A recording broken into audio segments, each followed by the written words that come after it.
दोस्तों, यह एक प्यार भरी मेरे जीवन की एक सच्ची दास्तां है जिसने मुझे एक ऐसा शख्स दिया जिसके लिए मैं कुछ भी करने को तैयार था, जो मेरे दिल की गहराइयों तक गई, जिसके लिए मैं किसी और की तरफ भी नहीं देखता था।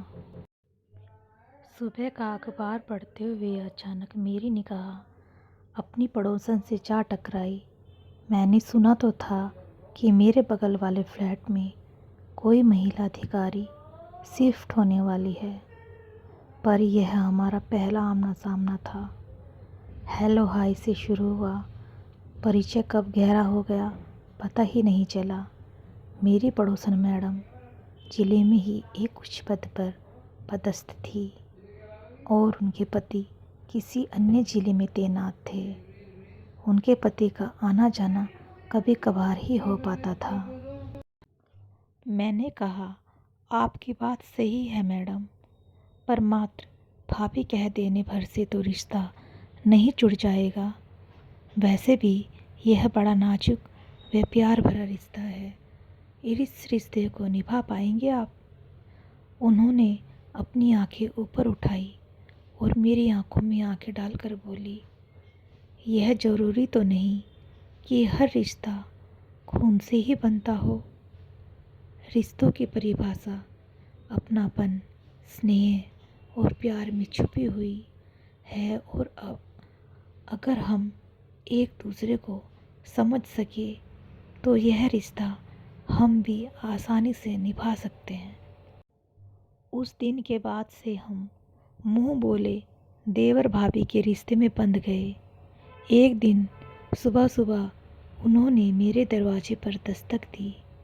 गुड मॉर्निंग जनाब। विद्यार्थी जीवन में घोड़े बेचकर सोना अच्छी बात नहीं है। अच्छे विद्यार्थियों की तरह अपने करियर पर ध्यान दीजिए और पढ़ाई लिखाई में जुट जाइए। इससे पहले कि मैं कुछ कहता, एक अपरिचित सी मधुर सी आवाज़ मेरे कानों में टकराई। नमस्ते अंकल। मेरा नाम प्रिया है और मैं कक्षा 11 में पढ़ती हूँ। मैं आपकी भाभी की एकलौती प्यारी बिटिया रानी हूँ और अब यहीं पर रहकर आगे की पढ़ाई करूँगी। अच्छा भाभी, तो आपने हमारे बारे में पहले से ही बता रखा है। चलिए, अच्छा हुआ, अब हमें परिचय देने की ज़रूरत नहीं पड़ेगी। तो ठीक है, हाथ मिलाइए और आज से हम दोस्त हुए। अच्छा अंकल, अब आप बताइए कि कैडबरी चॉकलेट पसंद है ना आपको? हाँ हाँ, क्यों नहीं। तो फिर शाम को आप कैडबरी चॉकलेट लेकर आइएगा। चल हट बदमाश कहीं की। अभी अंकल से कायदे से परिचय भी नहीं हुआ और तेरी फरमाइशें शुरू हो गई। भाभी ने कहा, आप इसकी बातों में मत आइएगा, क्योंकि खाने पीने को लेकर दोस्ती करने में यह काफ़ी तेज है। अरे तुम दोनों के चक्कर में मेरी चाय भी ठंडी हो गई। अच्छा, तुम जल्दी से फ्रेश होकर आ जाओ तो एक एक कप गर्मा गर्म चाय हो जाए। वक्त के साथ प्रिया मुझसे काफ़ी घुल मिल गई थी। वह मेरे खाने से लेकर बाहर जाने तक का हिसाब किताब रखती। जब कभी भी मैं देर से आता तो प्रिया दरवाजे पर खड़ी मेरा इंतज़ार करती रहती, और जब तक मैं खाना नहीं खा लेता वह कुछ नहीं खाती।